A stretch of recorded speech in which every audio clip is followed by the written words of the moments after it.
Sir दौरान duty कोई शहीद हो जाता है आपका एहलकार, तो उसकी फैमिली के लिए कोई पैकेज वगैरह जो? जी बिल्कुल, एज पर गवर्नमेंट रूल्स, क्योंकि शुहदा उनकी फैमिलीज हमारे लिए सबसे ज़्यादा मुकद्दम है। बिल्कुल ऐसे सबसे ज़्यादा हमारे लिए काबिल एहतराम है, और ये वो लोग होते हैं जो in the line of duty अपनी जानों को कुर्बान करते हैं, बिल्कुल लोगों को एहसास तहफ़्फ़ुज़ देने के लिए, लोगों की ज़िंदगियां बचाने के लिए अपनी जानें कुर्बान कर देते हैं। जो गवर्नमेंट का पैकेज है मैक्सिमम शुहदा के लिए गवर्नमेंट अनाउंस करती है, वो तमाम पैकेज उसको दिया जाता है। प्लस एडिशनली हमारा अपना डिपार्टमेंट हर त्यौहार पे, हर ईद पे उनके बच्चों के लिए गिफ्ट और उनकी फैमिली के लिए गिफ्ट, और कोई भी चीज़ वो मांगे तो हम ना नहीं करते। किसी चीज़ की भी वो डिमांड करें हम उनको ना नहीं, वो डायरेक्ट आपको कॉल कर सकते हैं? मुझे कॉल कर सकते हैं। हमारे इस वक्त एक शहीद हैं यहाँ पर डिस्ट्रिक्ट जेल में, बेसिकली वो टोबा से थे, तो दौरान ड्यूटी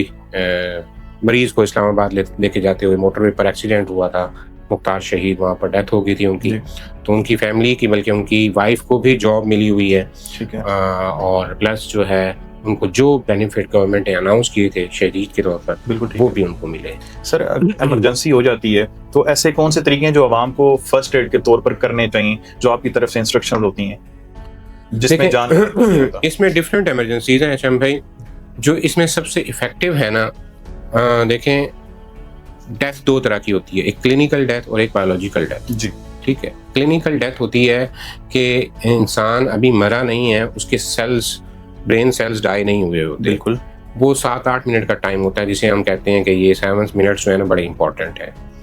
अगर हमारे तमाम अवाम जो है ये एक CPR का प्रोसीजर है, कार्डियो पल्मोनरी रिससिटेशन, अगर वो उसको सीख लें और हर घर में कम से कम एक बंदा ऐसा हो जो इसको सीखे, और वो उसकी जैसे ही कोई ऐसी सूरत हाल हो, किसी को कार्डियक अरेस्ट होता है, ठीक है, हार्ट अटैक होता है, वो गिर पड़ता है, तो 7 मिनट्स का टाइम है, अगर आपको CPR कर लें तो उसमें चांसेस होते हैं कि वो रिवाइव हो जाए, वापस आ जाए। बिल्कुल ठीक है। इसके बाद जो सबसे मोहलिक चीज़ है वो है किसी भी इंसान के जिस्म से खून का बह जाना, जिसे हम ब्लीडिंग कहते हैं, या हेमरेज भी कह सकते हैं आप उसको। तो आपको पता है कि एक क्वांटिटी है, अल्लाह ताला ने फिक्स क्वांटिटी दी है हर इंसान के जिस्म में खून की। अगर खून ज़्यादा बह जाएगा तो उसकी डेथ हो जाएगी। ऐसे ही। तो उस बहते हुए खून को रोकना जो है वो सबको पता होना चाहिए। ये बेसिकली दो चीज़ें हैं जो बहुत ज़रूरी हैं। तीसरी जो मोस्ट इम्पॉर्टेंट चीज़ है, मैं समझता हूँ, वो हमारी स्पाइनल इंजरीज हैं। गर्दन के मोहरों से लेकर हमारे नीचे वाले धड़ के जो पीछे मोहरे हैं, हमारे रीढ़ की हड्डी के, इसकी मैनेजमेंट, ये 3 चीज़ें जो है ये बहुत ज़रूरी हैं और लाइफ सेविंग है। बिल्कुल ठीक है।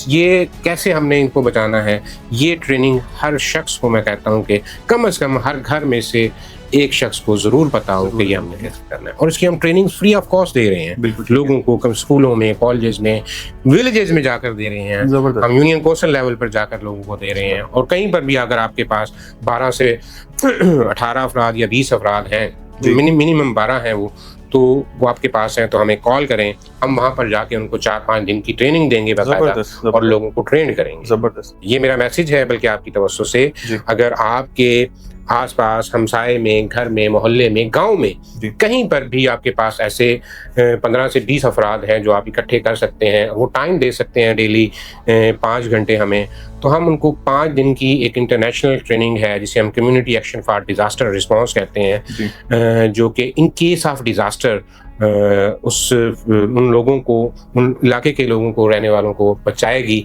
वो ट्रेनिंग। तो वो आप सब लोग लें और हमें इस बारे में कॉल करके आप टाइम ले सकते हैं, और हमारी जो ट्रेनर्स हैं, हमारी ट्रेनिंग वाली टीमें हैं, वो आपके गांव में, मोहल्ले में आएंगी और आपको ट्रेन करेंगी। जबरदस्त। सर वो कौन सी इमरजेंसी है जिसकी फौरन इत्तला हमें या आवाम को जो है वो करनी चाहिए इमरजेंसी डिपार्टमेंट को? देखिए, हर इमरजेंसी इंपॉर्टेंट है, अपनी जगह इंपॉर्टेंट है। ठीक है। हर इमरजेंसी की इत्तला फौरन करनी चाहिए। ठीक है। देखें, अगर हमारी टीम भी मौजूद है कहीं पर, तो वो क्या करेगी, वो पहले हमें इन्फॉर्म कर देगी, फिर वो अपना काम शुरू करेगी। बिल्कुल ठीक है। ताकि हमारी तरफ से यहाँ से कोई मूवमेंट में तखीर ना हो। Very good, very good. जितनी देर में वो अपना काम करेंगे उतनी देर में हम लोग पहुंच जाएंगे। Very good, very good. ठीक है। इनिशियल वर्क जो करना है उन्होंने करना है, उसके बाद हम लोग वहाँ पर पहुंच जाएंगे। सबसे ज्यादा जो हादसात हैं वो किस चीज़ को आप महसूस कर रहे हैं या हो रहे हैं डिस्ट्रिक्ट जेलों में सबसे ज़्यादा जो हो रहा है? हादसा जी हमारे पास सबसे जो गंदी सवारी है टू व्हीलर, वो मोटरसाइकिल है। बिल्कुल। ठीक है, इसके बाद रिक्शास और एक और भी लोडर रिक्शास इंट्रोड्यूस हो गए जी, हैं, ऐसा ही है। तो वो भी इस वक्त थोड़े से हैजर्डस हो गए हैं। बट हमारे पास जो कह लें कि अगर महीने में 300 हादसा हैं, सपोज मैं करता हूँ आपको, जी। तो उसमें से 300 में से तकरीबन 280 हादसा में मोटरसाइकिल इन्वॉल्व होगी। ठीक है, सबसे ज़्यादा मोटरसाइकिल के हादसा हैं। मोटरसाइकिल स्लिप हो जाना, मोटरसाइकिल का आपस में कुलियन हो जाना, मोटरसाइकिल की रॉन्ग लेन से आकर गाड़ी के साथ टक्कर हो जाना, ठीक है, स्पीड कंट्रोल ना करना, ठीक है। तो इस किस्म के हादसा बहुत ज़्यादा हैं और यकीन करें कि दुख होता है लोगों को देखते हुए कि मोटरसाइकिल पर जा रहे होते हैं और एक हाथ से मोबाइल भी सुन रहे होते हैं जीटी रोड के ऊपर। ठीक है, आपकी मेन ओल्ड जीटी रोड के ऊपर सिटी के अंदर रश वाले एरिया, ठीक है। और जो ये मोटरसाइकिल है इस वक्त, ये सबसे ज़्यादा हमारे लिए इस वक्त प्रॉब्लमेटिक है। इनके हादसा ज़्यादा हैं और मैं ये समझता हूँ कि ये कोई एक डिपार्टमेंट नहीं कर सकता। बिल्कुल ऐसे, ठीक है। इसमें सबसे पहले वालिदैन की ड्यूटी है कि वो अपने बच्चों को जो है वो चीज़ जो उनकी एज के मुताबिक है अलाउ होती है तब उनको दें। बिल्कुल ठीक है। उसमें सबसे जो बुनियादी चीज़ आपने देखनी है कि 18 साल की उम्र से कम वाले को बच्चे को आप मोटर बाइक ना दें। उनको भी जब आप मोटर बाइक दें तो उनको फिर प्रॉपरली हेलमेट और तमाम सेफ्टी गैजेट्स दें। बिल्कुल ठीक है। ठीक है, तो ये मोटरसाइकिल जो है, ये वालिदैन से मेरी रिक्वेस्ट होगी, स्कूल के जो हमारे प्रिंसिपल्स हैं, टीचर्स हैं, कॉलेजेस के हमारे प्रिंसिपल टीचर्स हैं, कि वो अपने स्कूलों में इस चीज़ की अवेयरनेस दें कि कोई बच्चा भी आए, जब भी वो मोटर बाइक, एक तो 18 साल से कम उम्र के बच्चे को बैन कर दें स्कूल में लेके आने पर, कि वो स्कूल में आने ही ना दें उस बाइक को। बिल्कुल ठीक है। ठीक है। दूसरी चीज़, जो 18 साल के बच्चे आ रहे हैं उससे ऊपर के, उनके लिए हेलमेट और एक बैक व्यू मिरर कंपलसरी कर दें कि ये मोटरसाइकिल पे होगा तो तब जो है स्कूल या कॉलेज में मोटर बाइक एंटर करेगा। Very good.